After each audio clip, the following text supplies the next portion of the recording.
So, you've done it. The men of violence are gathered here, in these halls whose very stones are dedicated to peace. I should not have agreed to host this council. The Greybeards have no business involving ourselves in such matters.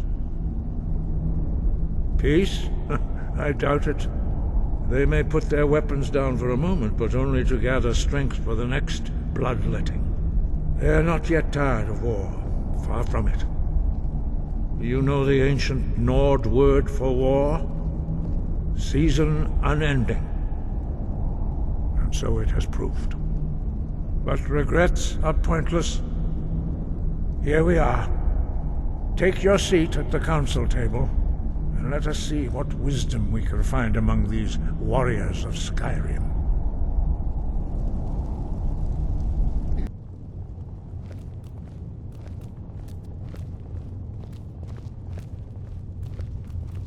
And so we meet again.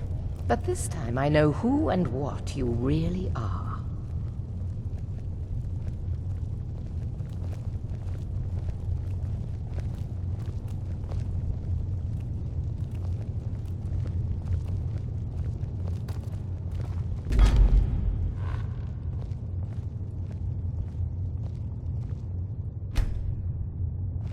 Now that everyone is here, please take your seats so we can begin.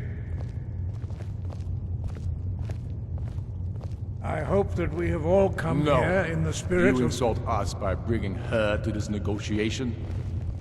You're Chief Talos Hunter? That didn't take long.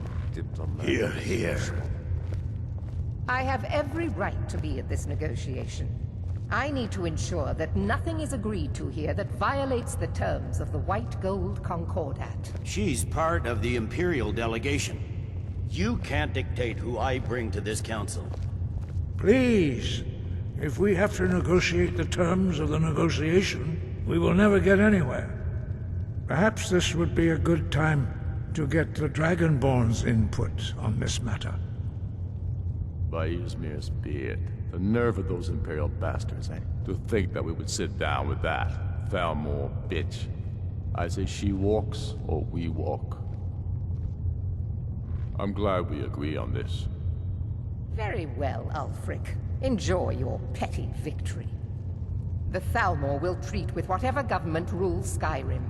We would not think of interfering in your civil war. Ha! Skyrim will never bow to the Thalmor. Unlike your Imperial friends here. You're lucky I respect the Greybeards' council, Galmar. Legate, we represent the Emperor here. Sorry, sir. It won't happen again. Now that that's settled, may we proceed? One moment. Here we go. I just want to make clear that the only reason I agreed to attend this council was to deal with the Dragon Menace. I have no authority to negotiate a permanent settlement, unless Ulfric is ready to sue for peace and turn himself over to Imperial justice. Master Arngir, We're are here you to going to arrange just a let him temporary continue truce to... to allow the Dragonborn here to deal with the dragons. Nothing more.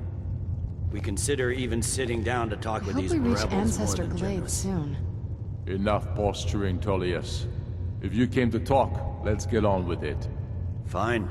Let's get this over with. Are we ready to proceed? General Tullius, Jarl Ulfric, this council is unprecedented. We are gathered here at the Dragonborn's request. I ask that you all respect the spirit of High Hrothgar, and do your best to begin the process of achieving a lasting peace in Skyrim. Who would like to open the negotiations? Our terms are simple. Riften must be returned to Imperial control. That's our price for agreeing to a truce. By Talos, the stone's on this one.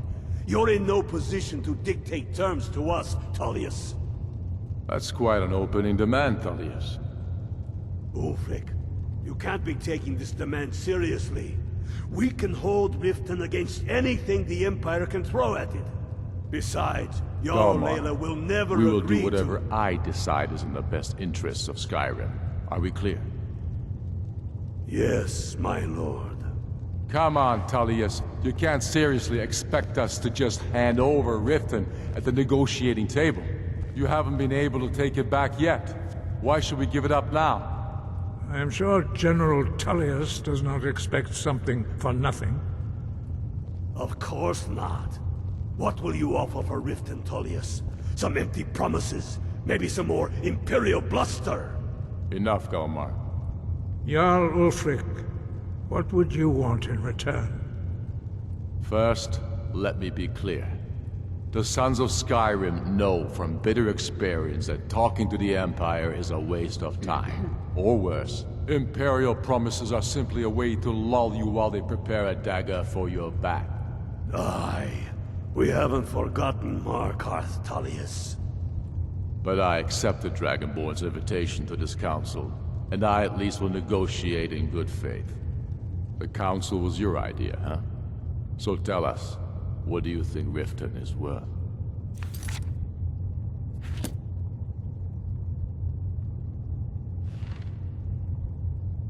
Yes. With Markarth in our hands, we'll be able to raid the Imperial supply lines out of Solitude. You've heard the man, Tullius. We've made you a fair offer. If you're really serious about this truce, you need to reconsider. You disappoint me, Dragonborn. I accepted your invitation to this council, despite your known association with the rebels. But it seems you have no intention of dealing fairly with me. I can see now that this is not a negotiation at all. I know you, Ulfric. You have no intention of coming to terms. You're here to blacken the Empire's name, and I won't be party to it. If you think you can hold Riften, you're as deluded as you've always been. Soon enough, I'll have you back under the headsman's axe, and this time there won't be any dragon to save you. As always, the Empire's fine words are worth nothing. Stop! Are you so blind to our danger that you can't see past your petty disagreements? Here you sit arguing about nothing, while the fate of the land hangs in the balance. Is he with you, Delphine? If so, I advise you to tell him to watch his tongue. He is with me, and I advise you both to listen to what he has to say before you do anything rash. Don't you understand the danger? Don't you understand what the return of the dragons means? Aldrin has returned, the World Eater. Even now he devours the souls of your fallen comrades. He grows more powerful with every soldier slain in your pointless war. Can you not put aside your hatred for even one moment in the face of this mortal danger? I don't know about the end of the world, but this dragon situation has gotten out of hand. If this truce will help the Dragonborn here put an end to that menace, we both gain. Remember that, Ulfric. Now, back to the matter at hand. You know I can't agree to these terms. The Emperor would repudiate this treaty, and I would be recalled. Shore's bones. Where will these demands end? I'm listening. We want compensation for the massacre at Karthwasten. You slaughtered the very people you claim to be fighting for. True sons of Skyrim would never do such things. Damned Imperial lies. My men would never stoop to such methods, even in retaliation. This for is your our butchery homeland, at- Tullius.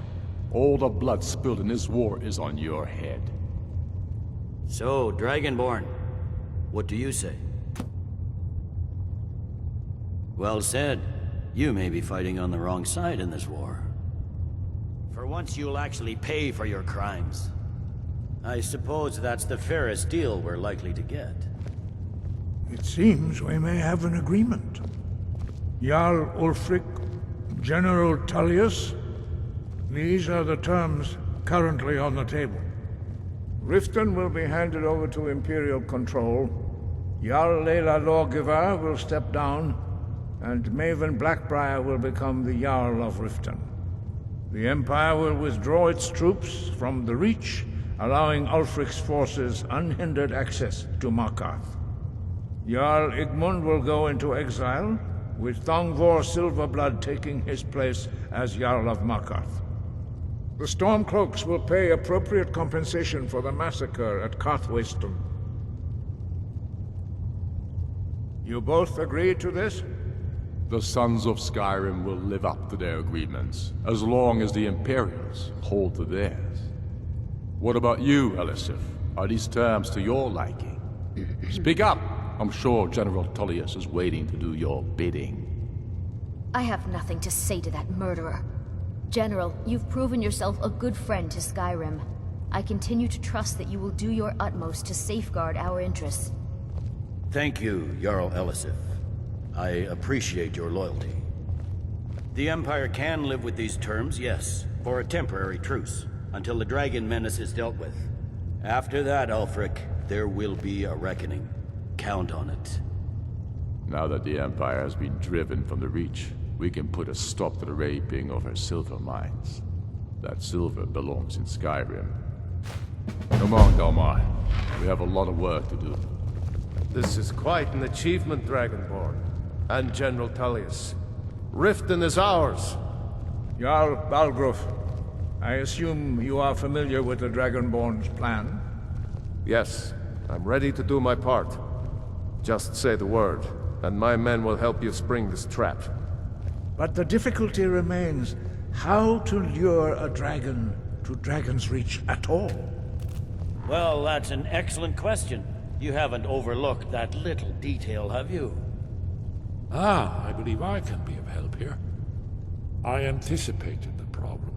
While you were arranging this meeting, I was busy in the library of Skyhaven Temp, an unguessed trove of lost lore. But the important thing is that the Blades recorded many of the names of dragons they slew. Cross-referencing this with Delphine's map of dragon burial sites, I believe I've identified one of the dragons that Alduin has raised up. Don't you see? The names of dragons are always 3 words of power, shouts. By calling the dragon with a voice, he will hear you wherever he might be. He's not compelled to, but dragons are prideful by nature and loath to refuse a challenge. Your voice in particular is likely to intrigue this dragon after your victory over Alduin. I think it's very likely that he will be unable to resist investigating your call. Ah, indeed. I'm no master of the voice, like these worthy gentlemen, but it is written here in this scroll. Oda Ving, winged snow hunter, as I read it. As soon as I get back to Whiterun, I'll get my men ready.